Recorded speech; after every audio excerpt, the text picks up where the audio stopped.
தங்கம் 70% கொடுத்ததுன்னா silver அதுக்கு டபுளுக்கு மேல return கொடுத்துருக்கு. கிட்டத்தட்ட 160% ரிட்டர்ன் கொடுத்துருக்கு சில்வர்.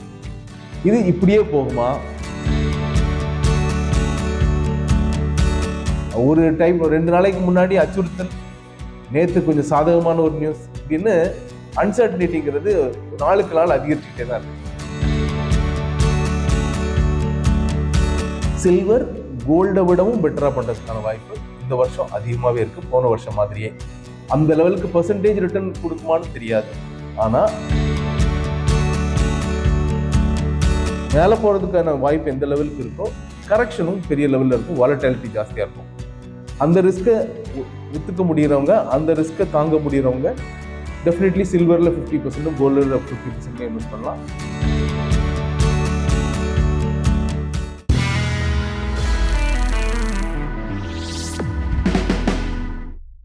வணக்கம். எங்க பார்த்தாலும் இப்போ தங்கத்தையும் சில்வரை பற்றி தான் பேச்சா இருக்கு. முதலீடு பண்ணணும்னா இப்போதைக்கு ஃபர்ஸ்ட் யாரும் சொல்றது வந்து தங்கம் எல்லாம், அதை விட மிஞ்சிற சில்வரை பற்றி. தங்கம் வந்து 3 வருஷமா பெரிய விதத்துல மேலே ஏறிட்டு இருக்கு.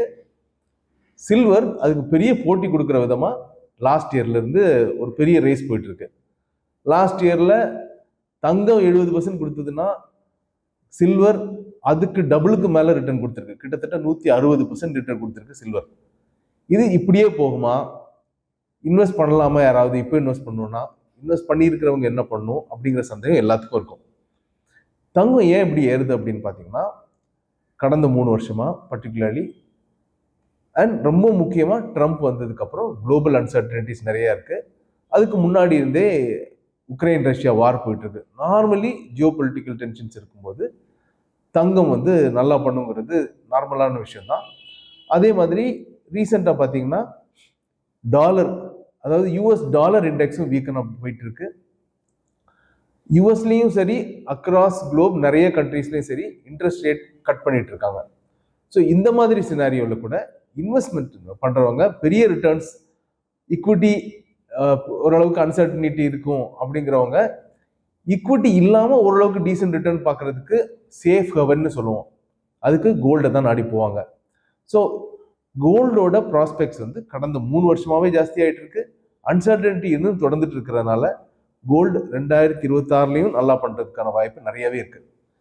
இதோட சேர்ந்து இந்த அன்சர்டனிட்டி போயிட்டு இருக்கிற டைம்ல சென்ட்ரல் பேங்க்ஸும் கோல்டு பெரிய லெவல்ல வாங்கிட்டு இருக்காங்க. சைனா பார்த்தீங்கன்னா கடந்த 12-13 மாசமா கண்டினியூஸா அவங்களோட சென்ட்ரல் பேங்க் வந்து கோல்டு ரிசர்வ்ஸ் ஏற்றிக்கிட்டே இருக்காங்க. இது கிட்டத்தட்ட எல்லா நாடுகள்லையும் நடக்குது விஷயம்தான்.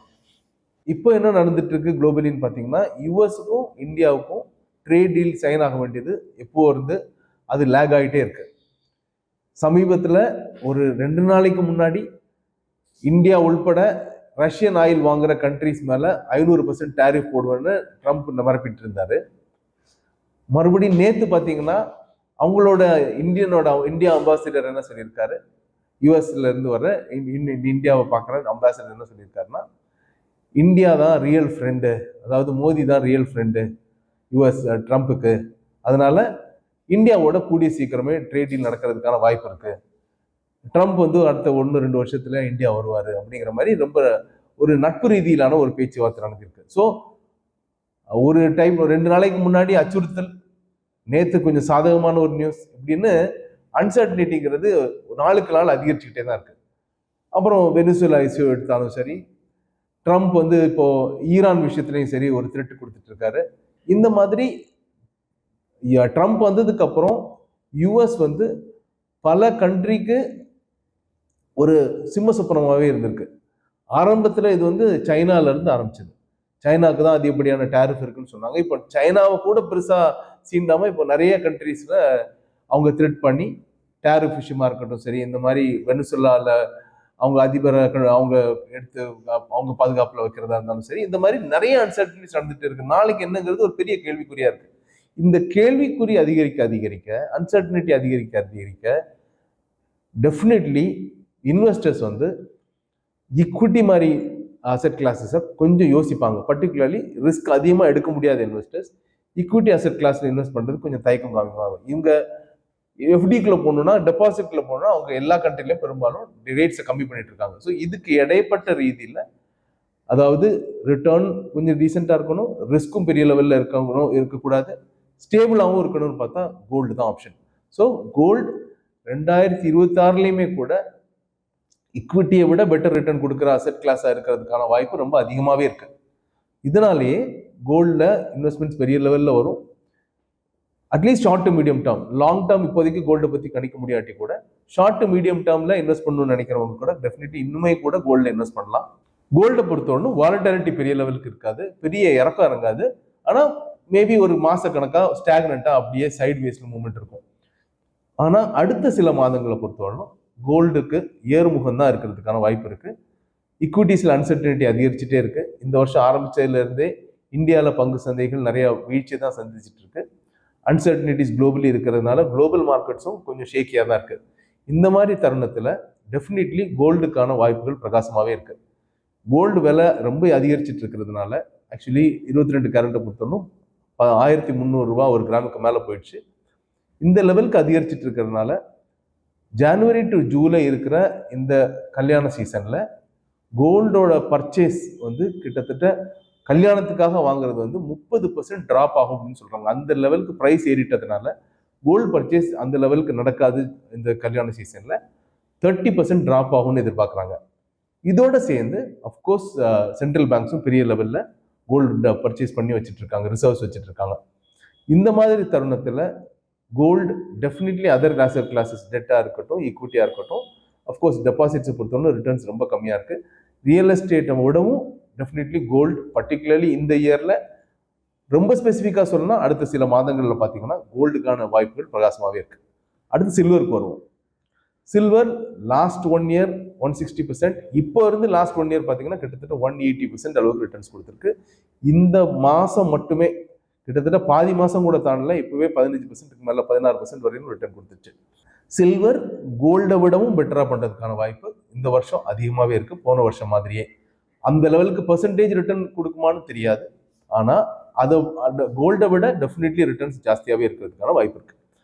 எதனால் அப்படின்னு பார்த்தீங்கன்னா எல்லாருக்கும் நிறைய கேட்ட விஷயம் என்னென்னா, அஃப்கோர்ஸ் இவிஸாக இருக்கட்டும், அதாவது எலக்ட்ரிக் கார்ஸாக இருக்கட்டும், சோலார் பேனலாக இருக்கட்டும், 5G டிரான்ஸ்மிஷனாக இருக்கட்டும், செமிகண்டக்டராக இருக்கட்டும், இந்த மாதிரி கட்டிங் எட்ஜ் டெக்னாலஜிஸ் அப்படின்னு சொல்கிற இந்த தலைமுறை அல்ல அடுத்த தலைமுறைக்கு ரொம்ப அத்தியாவசியமான எல்லா டெக்னாலஜிலையும் சில்வரோட பயன்பாடு இருக்குது. நார்மலியே சில்வர் வந்து 58% லெவலுக்கு இண்டஸ்ட்ரியல் யூசேஜுக்கு தான் யூஸ் பண்ணிட்டு இருந்தாங்க. அந்த இண்டஸ்ட்ரியல் யூசேஜில் பார்த்தீங்கன்னா கிட்டத்தட்ட 29% வெறும் சோலார் பேனலுக்கே போயிடுது. சோலார் பேனலில் பொறுத்தவரை ஒரு நார்மல் சோலார் பேனலுக்கு கிட்டத்தட்ட 100லேருந்து 200 கிராம் சில்வர் தேவைப்படுது. இதே மாதிரி இவி காராக இருக்கட்டும், அங்கே ஒரு கிட்டத்தட்ட 20 கிராம் தேவைப்படுது ஒரு காரில். 5G டிரான்ஸ்மிஷனுக்கும் தேவைப்படுது, அதே மாதிரி செமிகண்டக்டர்ஸ்லையும் தேவைப்படுது. இப்போது சில்வருங்கிறது எலக்ட்ரிசிட்டி சில்வருங்கிறது எலக்ட்ரிசிட்டி மற்றும் ஹீட்டுக்கான பெஸ்ட் கண்டக்டிவிட்டி. அதாவது எலக்ட்ரிசிட்டி பாஸ் ஆகிறதும் ஹீட் பாஸ் ஆகிறதுக்கும் அதிகப்படியாக ஃபாஸ்ட்டாக பாஸ் ஆகிற கண்டக்டிவிட்டி வந்து சில்வரில் ஜாஸ்தி இருக்குங்கிறதுனால தான் இந்த டெக்னாலஜிலெல்லாம் அவங்க ஜாஸ்தி பயன்படுத்துகிறாங்க. இவ்வளோ பயன்பாடு அதிகரிச்சுட்டே இருக்கு. ஆனால் ஒரு சைடில் உற்பத்தி எப்படி ஆகிட்டு இருக்குன்னு பார்த்தீங்கன்னா, உற்பத்தி வந்து கிட்டத்தட்ட இது 6வது வருஷமாக உற்பத்தி வந்து தேவையான அளவுக்கு இல்லை. எந்த லெவலுக்கு டிமாண்ட் இருக்கோ அந்த லெவலுக்கு சப்ளை இல்லை. இது 6வது வருஷத்தை தாண்டி போயிட்டு இருக்கு. இப்போ நீங்கள் உங்களுக்கே தெரியும், யாராலையும் விற்க முடியும். இவி கார் இனிமேல் நிறையா விற்குமா, ஏஐயோட பயன்பாடு நிறையா இருக்குமா, சோலார் பேனல்ஸ் இனிமேல் நிறைய உபயோகப்படுத்துவாங்களா அப்படிங்கிறது ஒரு நோ பிரைனர், எல்லாத்துக்கும் தெரியும். இது அதிகரிக்கத்தான் போகுது. அதிகரிக்கிறதுன்னா எக்ஸ்பொனென்ஷியலி அதிகரிக்க போகுது. இது வந்து ஜஸ்ட் 1%, 2% அல்ல, பல சதவீதம் அதிகரிக்க போது, பல மடங்கு அதிகரிக்கிறதுக்கான வாய்ப்பு இருக்கிறது நமக்கு எல்லாத்துக்கும் தெரியும். இப்போ நீங்கள் நார்மலி நீங்கள் எடுத்து பார்த்தீங்கன்னா உங்களுக்கு 5G டிரான்ஸ்மிஷனாக இருக்கட்டும், ஏஐயாக இருக்கட்டும், ஏஐ வந்து ஏஐ யூஸ் பண்ணும்போது எலக்ட்ரிசிட்டி யூசேஜ் ரொம்ப அதிகம். நார்மலாக ஆல்ரெடி இருந்த எலக்ட்ரிசிட்டி தேவைக்கு இந்த டிரான்ஸ்மிஷனுக்கு தேவையான இருந்த சில்வருக்கு கூட அந்த லெவலுக்கு கூட நமக்கு சப்ளை இல்லைங்கிற பட்சத்தில் இனிமேல் இது பல மடங்கு அதிகரிக்கும் போது இந்த சப்ளை கேப் அதிகரிக்க இருக்கிற சப்ளையோட விலை அதிகரிக்குங்கிறது ஒரு நார்மல் காமன் சென்ஸ் விஷயம். ஸோ அது ஒரு ரொம்ப முக்கியமான காரணம். மற்றபடி பார்த்தீங்கன்னா ரிஃபைன்டு சில்வரை அதிகப்படியாக உற்பத்தி பண்ணுற கண்ட்ரிஸில் சைனா ஒரு முக்கியமான பங்கு வகிக்குது. ஆனால் சைனா வந்து சில்வர் எக்ஸ்போர்ட்டை, இந்த ரிஃபைன்ட் சில்வர் எக்ஸ்போர்ட்டை பெருமளவுக்கு ரெஸ்ட்ரிக்ட் பண்ணியிருக்காங்க. அங்கே இருக்கிற ஒரு 44-45 கம்பெனி மட்டும்தான் இப்போதைக்கு எக்ஸ்போர்ட் பண்ண முடியும். ஒரு பெருமான அளவுக்கு கண்ட்ரோல் பண்ணி வச்சிருக்காங்க. ஸோ இதனாலையும் வெளியில் கிடைக்க போகிற அவைலபிள் சில்வரோட சப்ளை வந்து ரொம்ப கம்மியாகவே இருக்க போகுது. இந்த காரணங்கள் எல்லாம் வச்சு பார்க்கும்போது இப்போ உற்பத்தி அதிகரிக்கணும். உற்பத்தி அதிகரிக்கிறதுக்கு என்ன பண்ணணும்? நிறையா மைன்ஸ் வரணும், நிறையா செலவு பண்ணணும். சில்வர் மைனிங்க்கு தேவைப்படுற அந்த எக்ஸ்பெண்டிச்சர், அந்த எக்ஸ்பென்ஸ் வந்து பெரிய லெவலில் கம்மியாக தான் இருக்குது. அதாவது மைனிங்க்கான இன்வெஸ்ட்மெண்ட் இன்னும் போதுமான அளவுக்கு இல்லை. ஸோ இந்த சூழ்நிலையில் இது எல்லாத்தையும் சேர்த்து நார்மலி சில்வர் வந்து கோல்டு ஏறும்போது ஏறும். ஸோ அது ஏற்றம் இருக்குது. இதெல்லாம் சேர்ந்து இவ்வளவு ரீசன்ஸும் வர்றதுனால சில்வரோட ஸ்கோப் வந்து கோல்டை விடவும் கம்பேரிட்டிவ்லி பெஸ்ட்டாக இருக்கும். 2026 கூட அதுதான் நிலவரமாக இருக்க போகுது. இப்போ கோல்டு சில்வர் அப்படிங்கிறது இதுவரையிலும் இன்வெஸ்ட்மெண்ட்ல கோல்டு சில்வர் சேர்த்துக்காதவங்க 10-15% குறைஞ்ச அளவுக்கு டெஃபினெட்லி கோல்டு சில்வரில் இன்வெஸ்ட் பண்ணலாம். ஓரளவுக்கு ரிஸ்க் எடுக்க தயாராக இருக்கிறவங்க இதில் சில்வரையும் பெருமான அளவுக்கு சேர்த்துக்கலாம். எதனால அப்படின்னா சில்வரை பொறுத்தவரைக்கும் மேலே போகிறதுக்கான வாய்ப்பு எந்த லெவலுக்கு இருக்கோ கரெக்ஷனும் பெரிய லெவலில் இருக்கும், வாலட்டிலிட்டி ஜாஸ்தியாக இருக்கும். அந்த ரிஸ்க்கை ஒத்துக்க முடிகிறவங்க, அந்த ரிஸ்க்கை தாங்க முடிகிறவங்க டெஃபினெட்லி சில்வரில் 50%, கோல்டில் 50% இன்வெஸ்ட் பண்ணலாம். அதெல்லாம் சில்வரில் ஒரு 30-40%, மிச்சம் இருக்கிறது கோல்டில், அதாவது அந்த 10-15% எக்ஸ்போஷரில் அந்த லெவலுக்கு எடுத்து இன்வெஸ்ட் பண்ணலாம். ரிஸ்க் பற்றி ஜாஸ்தி இருக்கிறவங்க 20% வரையிலும் இந்த ப்ரெஷியஸ் மெட்டல்ஸில் கோல்டு அண்ட் சில்வரில் சேர்த்து இன்வெஸ்ட் பண்ணலாம். இப்படி இன்வெஸ்ட் பண்ணிங்கன்னா வாய்ப்புகள் எப்படி இருக்குன்னா இந்த வருஷத்தில் ஈக்விட்டியோட ரிட்டர்ன்ஸை மறுபடியும் கோல்டும் சில்வரும் பீட் பண்ணுறதுக்கான வாய்ப்பு இருக்குது. அதை நீங்கள் பயன்படுத்திக்கணும்னா இந்த ரீசன்ஸை புரிஞ்சுக்கோங்க, ஒவ்வொன்றிலும் இருக்கிற ரிஸ்க்கை தெரிஞ்சுக்கோங்க. நம்ம ரிஸ்க் ஆஸ்பெக்டை சொல்லிட்டோம், அதோட வாய்ப்புகள் என்னங்கிறதையும் சொல்லியிருக்கோம். இதை பார்த்து நீங்கள் இன்வெஸ்ட் பண்ணி அதுக்கேற்ற மாதிரி நீங்கள் உங்கள் ரிட்டர்ன்ஸை பெருக்கிக்கலாம். இப்போது ஷார்ட் மீடியம் டேர்மில் நல்லா இருக்கும்னு நம்ம சொல்லும்போது கோல்டையும் சில்வரையும் எப்படி இன்வெஸ்ட் பண்ணணும், எப்படி பிரித்து இன்வெஸ்ட் பண்ணணும், ஒரே லம்சமாக இன்வெஸ்ட் பண்ணலாமா அப்படின்னு கேட்டால் கோல்டை பொறுத்தவரைக்கும் லம்சமாக இன்வெஸ்ட் பண்ணிடலாம். ஏன்னா கோல்டை பொறுத்தவரைக்கும் பெரிய வாலட்டிலிட்டி இருக்காது. இறங்குனா கூட ஒரு 1% 2% வரும் இறங்கும். அதனால கோல்டை பொறுத்தவரை இருக்கிற காசை நீங்கள் லம்சமாகவே இன்வெஸ்ட் பண்ணிடலாம். சில்வரை பொறுத்தவரைக்கும் பர்டிகுலர்லி பெரிய ரிஸ்க் எடுக்க முடியாதவங்க, ஒரு ஹை ரிஸ்க் ஆஸ்பெக்டில் சில்வரில் இன்வெஸ்ட் பண்ணுறவங்க மொத்தமாகவே இன்வெஸ்ட் பண்ணிடலாம். அது ஒருவேளை 15-20% இறங்கினா கூட பரவாயில்ல, நான் இன்னும் வச்சுட்டு கொஞ்சம் ஜாஸ்தி டைம் வச்சுக்கிறதுக்கு நான் ரெடியாக இருக்கேன் அப்படின்னு நினைக்கிறேன். ரிஸ்க் ஜாஸ்தி எடுக்கிற அக்ரெசிவ் ரிஸ்க் அப்படைட் இருக்கிறவங்க டெஃபினெட்லி அதிலேயும் ஃபுல்லாக இன்வெஸ்ட் பண்ணலாம். மற்றபடி கொஞ்சம் பேலன்ஸ் ரிஸ்க்கு தான் இருக்குது, எனக்கு அந்தளவுக்கு நான் அக்ரெசிவ்னு சொல்ல முடியாது ரிஸ்க் ஆஸ்பெக்ட்லன்னு நினைக்கிறவங்க டெய்லி பேசிஸில் அதை ஸ்ப்ளிட் பண்ணி ஒரு எஸ்டிபியாக கூட பண்ணிக்கலாம். மேபி ஒரு அடுத்த 15-20 நாளைக்கு ஒரு லிக்விட் ஃபண்டில் பார்க் பண்ணி அதுலேருந்து ஒரு எஸ்டிபி, ஒரு சில்வர் ஃபண்ட் ஆஃப் ஃபண்டுக்கு நீங்கள் பண்ணீங்கன்னா டெய்லி பேசிஸில் கூட அடுத்த ஒரு 20 நாளைக்கு பண்ணிச்சுன்னா இதுக்கு இடையில மார்க்கெட்டில் ஏதாவது சில்வரில் இறக்கம் வந்ததுன்னா அந்த டைமில் நீங்கள் கம்மியான பர்ச்சேஸில் வாங்க முடியும்.